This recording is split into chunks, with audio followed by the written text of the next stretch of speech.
the problems within Jubilee cannot be blamed on ODM. We are happier when Jubilee is united and working together as one party. It is not part of our function to create problems within Jubilee. And up to now, it is not our objective to create problems within Jubilee. But we want a party which is built on ideals, which is built on ideology, and parties which are built on the national values and principles which are set out in our constitution.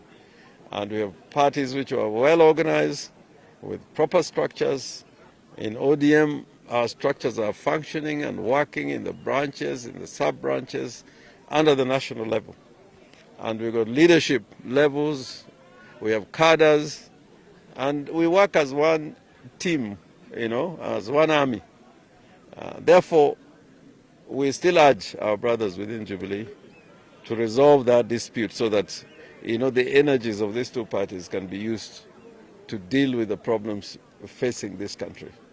But I must add, like I said yesterday in Parliament, that you cannot have an army with many generals directing the troops in the field of war. There must be a line of command.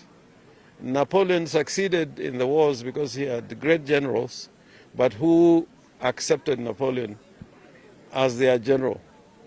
Alexander the Great, he had a retinue of leadership and cadres within his army.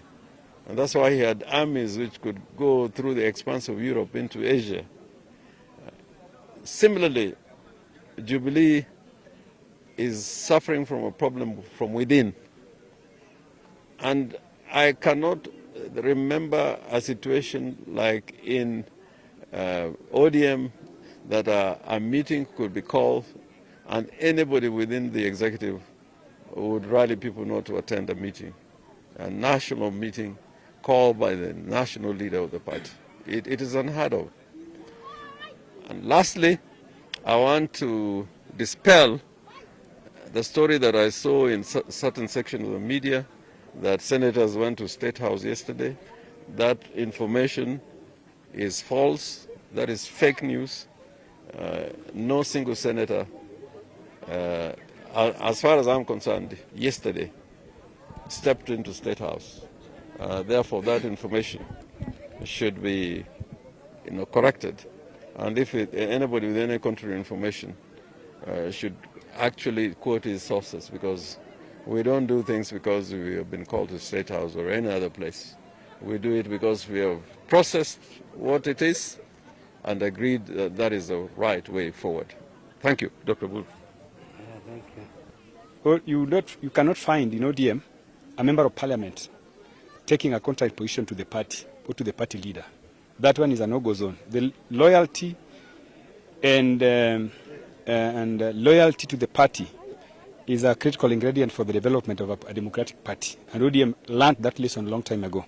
So ODM cannot participate in reorganizing Jubilee, except that Jubilee should actually be learning from what ODM party is.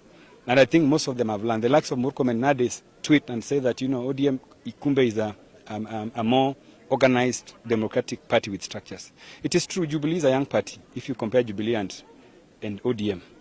And we want to say that political parties are funded by government through exchequer, and we would like these political parties to employ disciplinary mechanisms to ensure that there's discipline and members are loyal to the issues of the party. For us in ODM, I don't think it is in our interest to cause division in Jubilee. Jubilee have their own problems. You people are saying that there were some disloyal elements who did not attend the meetings in State House. But the problem is bigger than that, much bigger than that. The problem, why can't you ask yourself, why was the number two himself not there? Why was he not there? These things tell you that that problem is beyond ODM.